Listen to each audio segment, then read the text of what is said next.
not emitting that much 808 nanometers. I don't think it is totally unfiltered in the infrared. It is just poorly filtered. The 50 mW is emitting more infrared, but useless for the next test, where I will freeze the laser.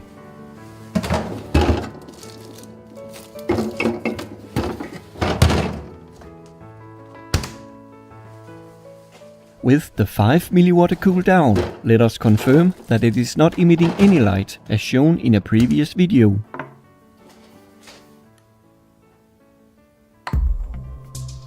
Well, it is not emitting green, as it is supposed to do. With my eyes, I don't see this odd violet light, because it is invisible infrared light. Like the light from your remote control, which the camera clearly can see too. I can only see this light if I use an infrared detector card. Actually, with the spectrometer setup, why don't we test the wavelength of remote control light? It is centered around 930 nanometers, as were all remotes I tested. Interesting.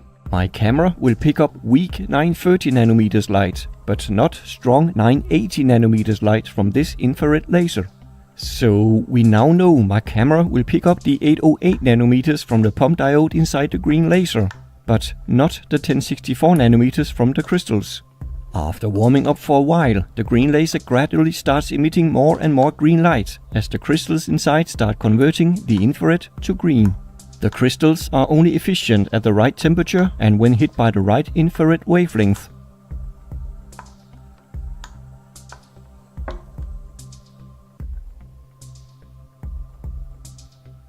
Let's cool the laser again and get some numbers on how it performs cold.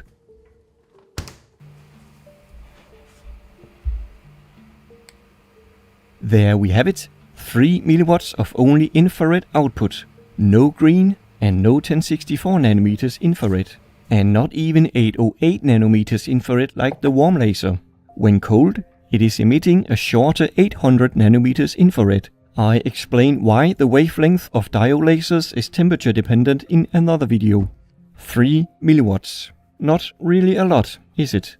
I believe I have something more alarming. This garden decoration laser also features a green DPSS laser. In Denmark, these are typically used around Christmas to decorate houses on the outside with red and green laser dots, meaning the laser could be standing outside on a freezing cold night. The manufacturers seem to be somewhat aware of the issue. Inside the heatsink, otherwise meant for keeping the green laser cool in hot weather, they put a resistive heating element.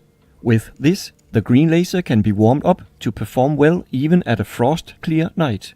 But did they remember to add an inexpensive infrared filter to keep the green laser from emitting infrared laser light as it heats up?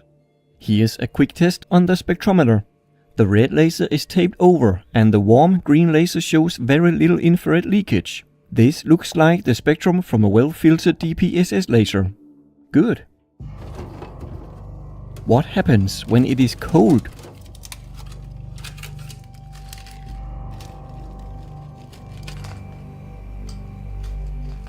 Alright, the cold laser is now turned on. What will we see? Oh no, do you see that? Let me remove the grid lines to make it more visible.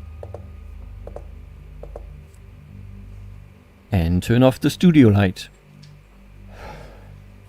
This is basically a strong infrared laser when turned on in the cold.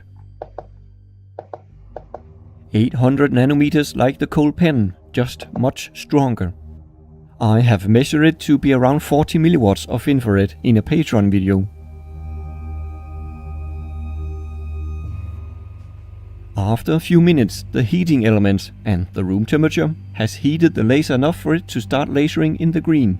However, the 808 nanometers leakage is still there.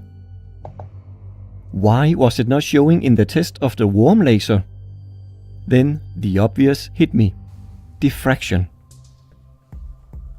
There's a double-axis diffraction grating in front of the laser to split the single beam into hundreds. The longer the wavelength, the more the beam is spread. But There are several orders, and since the 1064 and 532 nanometers are harmonic,